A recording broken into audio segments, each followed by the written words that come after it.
जय हिंद प्यारे भाई और बहनों, तो स्वागत है एक नए वीडियो में। तो आज की इस वीडियो में क्लास 10 हिंदी का गोदोली भाग 2 से चैप्टर 7 जो कि परंपरा का मूल्यांकन, उसी का आज के इस वीडियो में ऑब्जेक्टिव क्वेश्चन करेंगे। पूरे जितने भी VVI क्वेश्चन रहेंगे आज के इस वीडियो में पूरा कंप्लीट करेंगे। यदि आप मैट्रिक परीक्षा 2025 में देने वाले हैं या किसी भी ईयर देने वाले हैं तो उस दृष्टिकोण से ये बहुत ही 30 या 40 ऑब्जेक्टिव क्वेश्चन हम लाते हैं, बहुत ही इंपॉर्टेंट क्वेश्चन लाते हैं। तो चलिए वीडियो को शुरू करते हैं। वीडियो शुरू करने से पहले आपसे छोटी सी रिक्वेस्ट है कि एक बार जाके आप एक बार कहानी जरूर पढ़ लें। कहानी पढ़ लेने से होता ये है कि आप ऑब्जेक्टिव क्वेश्चन अच्छे तरह से उसको सही लगा पाते हैं। यदि आप कहानी के पढ़े नहीं रहेंगे तो ऑब्जेक्टिव क्वेश्चन आपसे बनेगा नहीं, लेकिन आप कहानी को पढ़ के अच्छे तरीके से आएगा तो क्वेश्चन अपने आप बनेगा। तो चलिए बिना टाइम वेस्ट किए हम आते हैं क्वेश्चन पर। यहाँ पर पहला क्वेश्चन आता है कि परंपरा का मूल्यांकन किसकी कृति है, यानी कि जो परंपरा का मूल्यांकन है वो किसने लिखा है। रामविलास शर्मा ने लिखा है, या रामधारी सिंह दिनकर ने लिखा है, या अशोक वाजपेयी ने लिखा है, या अतंत मिश्रा ने लिखा है। तो किस लेखक ने लिखा, यानी कि परंपरा का मूल्यांकन का लेखक कौन है। कौन यहाँ पर लेखक है, यहाँ पर लेखक कौन है तो रामविलास शर्मा है। ऑप्शन ए क्या हो जाएगा, ऑप्शन ए। चलिए आगे बढ़ते हैं। दूसरा नंबर होता है प्रगतिशील आलोचना का विकास होता है, यानी प्रगतिशील आलोचना का विकास किससे होता है। धर्म ज्ञान से होता है, या साहित्य की परंपरा ज्ञान से होता है, या कला के ज्ञान से होता है, इतिहास के ज्ञान होता है। तो प्रगतिशील आलोचना का विकास जो होता है वो साहित्य की परंपरा का ज्ञान से होता है। चलिए आगे बढ़ते हैं। परंपरा का मूल्यांकन पाठ के रचनाकार कौन है। रचनाकार कहने का अर्थ पर हो गया कि लेखक कौन है। यतीम मिश्रा है, या रविन्द्रनाथ टैगोर है, या रामविलास शर्मा, या गुणाकर मूले है। तो कौन है तो रामविलास शर्मा। ऑप्शन सी यहाँ पर सही आंसर हो जाएगा। आप सभी आंसर को कमेंट में बताते रहिएगा, यानी कि जब हम क्वेश्चन पढ़े उसी टाइम में आपको आंसर आ जाना चाहिए हमें बताने से पहले। यदि ऐसा हो रहा है तो समझ जाइए कि आपको यहाँ पर पूरे अच्छी तैयारी से तरीका, यानी जो तैयारी है अच्छी तरह से पूरी हो चुकी है, यानी 100% तैयारी आपकी हो चुकी है। तो चलिए हम आगे बढ़ते हैं। यहाँ तार सप्तक में कितने कवियों के कविताओं का संग्रहित है, यानी जो तार सप्तक एक किताब है उसमें कितने कवि, यानी कि कितने कवि मिलकर वो उनके कितने कवि के कविता उसमें संग्रहित, यानी कि है उसमें अंदर है। 4 कविता, यानी कि 4 कवि के, या 5 कवि के, या 6 कवि के, या 7 कवि के। तो कितने कवि के हैं तो यहाँ पर हो जाएगा ऑप्शन डी, यानी कि 7 कविता, यानी कि 7 कवि के कविता तार सप्तक में संग्रहित है। अगला है रामविलास शर्मा का जन्म कब हुआ था। जो रामविलास शर्मा जी का है उनका जन्म कब हुआ था। 10 अक्टूबर 1912 में हुआ था, या 20 सितंबर 1913 में हुआ था, या 25 नवंबर 1914 में ईस्वी में हुआ था, या 10 नवंबर 1911 ईस्वी में हुआ था। तो जो रामविलास शर्मा जी का जन्म हुआ था वो 10 अक्टूबर 1912 ईस्वी में हुआ था, यानी कि ऑप्शन ए यहाँ पर सही करेक्ट आंसर हो जाएगा। चलिए अगला है 6ठा नंबर क्वेश्चन यहाँ पर है कि साहित्य की परंपरा का पूर्ण ज्ञान किस व्यवस्था में संभव है, यानी कि साहित्य की परंपरा का पूर्ण ज्ञान यानी संपूर्ण ज्ञान किस व्यवस्था में संपन्न है। यानी साहित्य की जो परंपरा उसके ज्ञान हमें प्राप्त करना था किस व्यवस्था में, पूंजीवादी व्यवस्था में, या जातिवादी व्यवस्था में, या समाजवादी व्यवस्था, या भौतिकवादी व्यवस्था में। तो किस व्यवस्था में यहाँ पर संभव है तो इस होगा समाजवादी व्यवस्था में। क्या हो जाएगा ऑप्शन सी, समाजवाद व्यवस्था में। ये जो पूंजीवादी, जातिवादी, समाजवादी, ये इकोनॉमिक्स में आप पढ़े होंगे। इकोनॉमिक्स में क्या होगा पढ़े होंगे, इकोनॉमिक्स में आप पढ़े होंगे कि क्या होता है पूंजीवाद, जातिवाद। तो चलिए आगे बढ़ते हैं। 7वां नंबर क्वेश्चन है कि रामविलास शर्मा ने BA कब किए थे, यानी कि BA मतलब बैचलर ऑफ आर्ट्स BA कब किए थे। 1932 ईस्वी में, 1934 ईस्वी में, 1933 ईस्वी में, या 1931 ईस्वी में। तो रामविलास शर्मा ने जी है जो वो यानी लेखक है जो BA की डिग्री जो हासिल किए थे 1932 ईस्वी में यहाँ पर किए थे। चलिए आगे बढ़ते हैं। यहाँ पर 8वां नंबर क्वेश्चन कि साहित्य सापेक्ष के रूप में क्या होता है, यानी साहित्य सापेक्ष के रूप में क्या होता है। पराधीन होता है, या जड़ है, या परतंत्र है, या स्वाधीन है। तो यानी कि साहित्य सापेक्ष के रूप में जो है वो क्या स्वाधीन है, स्वाधीन है, यानी कि अपने मन के अधीन होना चाहिए, अपने मन के अधीन होना चाहिए। चलिए आगे बढ़ते हैं। वारायन किस भाषा के कवि, यानी वारायन है जो किस भाषा के कवि, हिंदी भाषा के या संस्कृत भाषा के या अंग्रेजी के या फ्रेंच के। तो देखिए वारायन यानी कि वारायन किस भाषा के कवि है। अब देखिए वारायन ऐसे भी नाम आपको सुनने में लग रहा हो कि ये अंग्रेज का है, अंग्रेज का नाम है वारायन। और भी बहुत सारा नाम है, Lord Puneet, sorry Lord Puneet यहाँ पर हो गया, लॉर्ड लिंटन, इस सब का इसका है। तो ज़्यादातर ये सब अंग्रेज का नाम होता है। तो इसके इसलिए वारायन किस भाषा के कवि है, तो अंग्रेजी। ज़्यादा उटपटांग नाम अंग्रेज का ही होता है। उटपटांग नहीं होता हमारे यहाँ लगता होगा उटपटांग, जब अंग्रेज अपने में बोलते हैं ना तो उनको अच्छा लगता होगा। और हम सब का नाम उस सबको उटपटांग लगता होगा। हम सब का नाम का हर चीज़ का मतलब होता है। जैसे कि मेरा नाम है धीरज, धीरज मतलब होता है धैर्य रखना। हर चीज़ का अपना, आपका क्या नाम है, उसका क्या मतलब है, आप सब इसका कमेंट करके बताइए कि आपका क्या नाम है। और हाँ, ये भी कमेंट करके बताइए कि आप कहाँ से हैं, ताकि हम देख सके हमारा वीडियो कहाँ कहाँ तक पहुँच रहा है। तो चलिए 10वां नंबर क्वेश्चन है, साहित्य में विकास की प्रक्रिया किस तरह संपन्न होती है। यानी साहित्य में विकास की प्रक्रिया किस तरह संपन्न होती है, समाज की तरह, जंगल की तरह, या शहर की तरह, या परिवार की तरह। तो साहित्य में विकास की प्रक्रिया है जो वो किस तरह से होती है, तो समाज की तरह से होती है। ऑप्शन ए यहाँ पर सही हो जाएगा।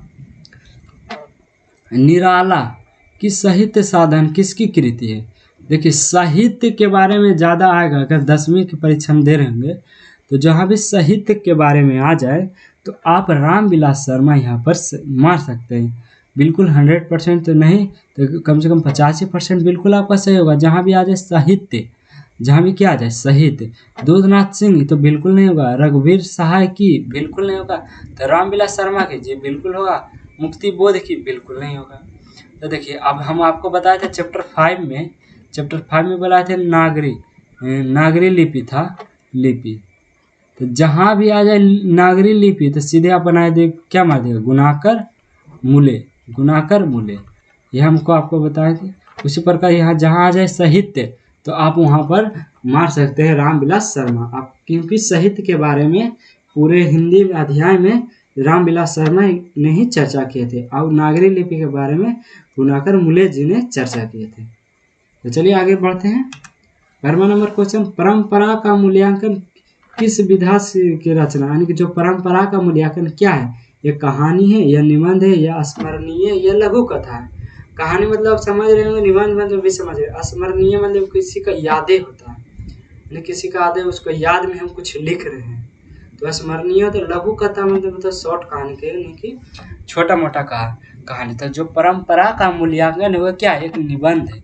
परंपरा का मूल्यांकन यानी कि परंपरा पर क्या उसका अर्थ है, परंपरा का क्या महत्व है, उसी पर एक निबंध है। चलिए तीसरा यानी कि 13 नंबर के यहाँ पर क्वेश्चन आता है कि निराला की साहित्य साधना कितने खंडों में रचित है। यानी जो इसका लेखक कौन है हम आपको बताए थे, रामविलास शर्मा। यानी कि इसके लेखक कौन है, रामविलास शर्मा। ये जो बुक्स है यानी कि जो किताब है वो कितने खंड में, 2 खंड में, 3 खंड में, 4 खंड में या 5 खंड में। तो क्या कितने खंड में, तो 3 खंड में। Option B.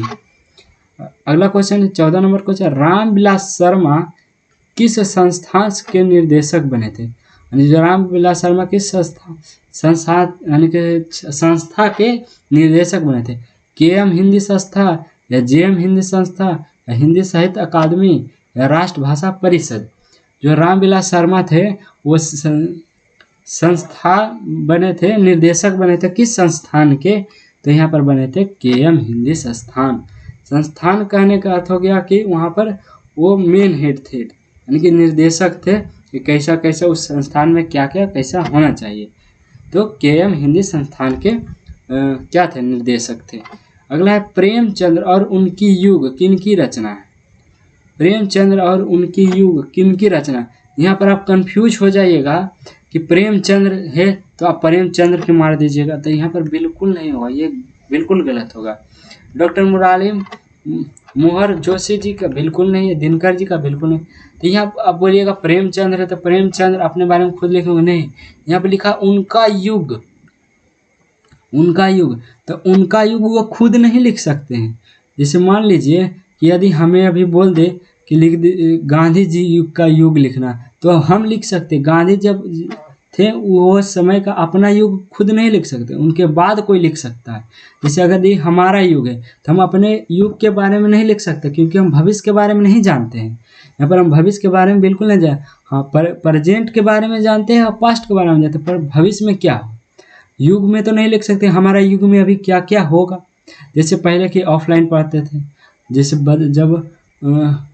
जब हम सब बच्चे हम भी ऑफलाइन पढ़े हैं, नहीं जब बच्चे थे तो ऑफलाइन। अब देखिए ऑनलाइन सब पढ़ता है, यूट्यूब से पढ़ लेता है। तो अब हमारा युग था, हम अपने टाइम से नहीं लिख सकते। हमारा युग जो था कि हम आने वाले समय में यूट्यूब पर पढ़ेंगे, ये हम खुद नहीं लिख सकते, तो कोई दूसरा लिख सकता है। तो प्रेमचंद उनका युग है जो डॉक्टर रामविलास शर्मा जी का है, यानी कि रामविलास शर्मा ने लेखक, यानी जो परंपरा का मूल्यांकन का जो लेखक रामविलास शर्मा है, उन्हीं का रचना है प्रेमचंद और उनकी युग। तो चलिए आगे बढ़ते हैं। एथेंस किस महादेश में है? एथेंस किस महादेश में? यूरोप में, एशिया में, या अमेरिका में, या ऑस्ट्रेलिया में? ये लगता है देखिए कि थोड़ा अवनियों वाला चैप्टर होगा, उसी का ऑब्जेक्टिव क्वेश्चन हमको लग रहा, पर इसमें आ गया है तो कोई दिक्कत नहीं। जो एथेंस जो महादेश है यूरोप में, पर इस चैप्टर का हमें लग रहा है जहाँ तक कि ऑब्जेक्टिव क्वेश्चन ये नहीं, ये अवनियों एक पढ़े होंगे काव्य खंड में, तो उसी में है अवनियों, उसी का हमको लग रहा है ये ऑब्जेक्टिव क्वेश्चन है। काव्य खंड की गद्य खंड में ही होगा, तो आगे हम पढ़ेंगे जैसे जैसे ये उसी का चैप्टर है। चलिए आगे बढ़ते हैं।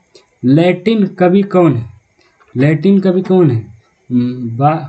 वर्जिल या वारायन या शेक्सपियर या रेनर मारिए रिल्के? रेनर मारिए रिल्के किसका लैटिन कवि कौन है? यहाँ पर लैटिन कवि है ब्राजील, क्या वर्जिल, वर्जिल। चलिए आगे बढ़ते हैं। अज्ञे ने तार सप्तक का संपादन किया था, ये भी लगता है दूसरा चैप्टर का ऑब्जेक्टिव यहाँ पर आ चुका है, कोई दिक्कत नहीं, ये भी पढ़ लीजिए, इससे भी कोई दिक्कत। अज्ञे जी का आ गया है, यानी कि काव्य खंड से लगता आ गया है। तो मिक्स होता है, कभी कभी टाइपिंग करने में मिस्टेक होता है, हम खुद सारे चीज़ करते हैं तो इधर उधर क्वेश्चन हो जाता है, उससे कोई दिक्कत नहीं। हिंदी का ही है क्वेश्चन। कब हुआ था? 1941 ईस्वी में हुआ था, 1943 में, 1945 में या 1947 में। तो अज्ञे जी तार सप्तक का संपादन कब किए थे? तो यहाँ पर सही जो ऑप्शन हो जाएगा ऑप्शन बी, 1943 ईस्वी में हुआ था। नेक्स्ट क्वेश्चन है कि रामविलास शर्मा ने बीए किस विश्वविद्यालय से प्राप्त किए थे? यानी कि बीए किस विश्वविद्यालय से किए थे? दिल्ली विश्वविद्यालय से, या लखनऊ विश्वविद्यालय से, या प्रयाग विश्वविद्यालय से, या पटना विश्वविद्यालय से? तो जो रामविलास शर्मा जी थे वो लखनऊ विश्वविद्यालय से अपना बीए की डिग्री कंप्लीट किए थे। हम इसका आपको ईस्वी भी बताए थे, तो इसका ईस्वी आप सब कमेंट बॉक्स में बताइएगा। इसका जो ईस्वी हम पीछे अभी करवाए हैं, इसका ईस्वी आप कमेंट बॉक्स में एक बार ज़रूर बताएं, ताकि हम देख लें कि आपको याद हो रहा है कि नहीं हो रहा है। चलिए आगे बढ़ते हैं। 20 नंबर क्वेश्चन यहाँ पर कि रामविलास शर्मा ने लखनऊ विश्वविद्यालय से किस विभाग में अध्यापन कर रहे थे? तो रामविलास जो शर्मा थे लखनऊ विश्वविद्यालय में किस विभाग के अध्यापन कार्य कर रहे थे? अध्यापन मतलब हो गया यहाँ पर पढ़ाना, किस क्या चीज़ पढ़ा रहे थे विश्वविद्यालय में? तो संस्कृत, हिंदी, या इतिहास, या अंग्रेजी? क्या पढ़ाते थे? तो अंग्रेजी पढ़ाते थे। रामविलास शर्मा जो लखनऊ विश्वविद्यालय में किस अध्यापन कार्य किया था, यानी कि कार्य किया था, तो यहाँ पर क्या जगह, यहाँ पर मिटा देते हैं, अध्यापन कार्य किया था यानी कि पढ़ाया था, तो अंग्रेजी में पढ़ाया था। अगला है निराला की साहित्य साधना के रचनाकार कौन? देखिए फिर से साहित्य आ गया, यानी कि फिर से रिपीटेड क्वेश्चन थे, इसका आंसर आपको पता ही होगा, क्या होगा? रामविलास शर्मा। अशोक वाजपेयी होगा? बिल्कुल नहीं, अशोक वाजपेयी यहाँ पर बिल्कुल नहीं होगा, अशोक वाजपेयी बिल्कुल नहीं होगा। शिव पूजन शाह ये भी नहीं होगा, रामधारी सिद्धेश्वर ये भी नहीं होगा। इसका सही आंसर क्या हो जाएगा? Option D, Ramvilas Sharma. अगला है किन लोगों के लिए साहित्य की परंपरा का ज्ञान सबसे अधिक है?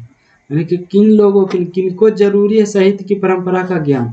जो लकीर के फकीर हैं, जो रूढ़िवादी हैं, जो साहित्य साहित्य में युग परिवर्तन लाना चाहते हैं, यानी जो साहित्य में युग परिवर्तन लाना चाहते हैं या जो साहित्यकार बनना चाहते हैं, तो किनको साहित्य की परंपरा पढ़ना बहुत आवश्यकता है। तो जो साहित्य के युग में परिवर्तन करना चाहते हैं कि यानी कि उसको इसलिए पढ़ना जरूरी है ताकि वो परिवर्तन करें, तो एक बार पढ़ ले कि क्या हमें परिवर्तन करना है, यहाँ पर क्या हमें परिवर्तन करना है।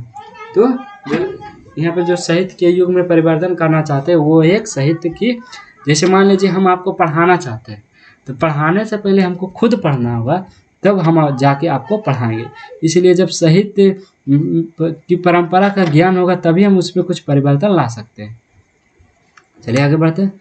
23 नंबर क्वेश्चन, साहित्य सापेक्ष के रूप में होता है, यानी साहित्य सापेक्ष रूप में होता, किस रूप में होता है? पराधीन, स्वाधीन, कालधीन, राजधीन। यहाँ पर क्या जवाब है? बी, स्वाधीन, यानी कि स्वयं के अधीन रहना। स्वाधीन मतलब हो गया स्वयं के अधीन रहना। चलिए आगे बढ़ते हैं। अगला है, साहित्य के निर्णय में किनकी भूमिका, यहाँ पर छूट गया है, भूमिका निर्णायक है? प्रतिभाशाली मनुष्यों की या भाग्यवादी मनुष्य की या परिश्रमी मनुष्य की या पूंजीवादी मनुष्य के, पूंजीपति मनुष्य के? तो साहित्य के निर्माण में जो सबसे अधिक भूमिका है किसी का, तो प्रतिभाशाली मनुष्य की। चलिए आगे बढ़ते हैं। अविच्छिन्न का शाब्दिक अर्थ क्या है? अविच्छिन्न मतलब क्या था? खंडित, अटूट, या यहाँ पर हो गया प्रवाहित या ठहराव। तो क्या हो जाएगा यहाँ पर सही ऑप्शन, यानी कि हो जाएगा अटूट। और देखिए विच्छिन्न रहेगा तो खंडित आप कर सकते हो, लेकिन अविच्छिन्न यानी कि विच्छिन्न माने टूटना, तो अविच्छिन्न मतलब अटूट, जो बिना टूटे ना। चलिए आगे बढ़ते हैं।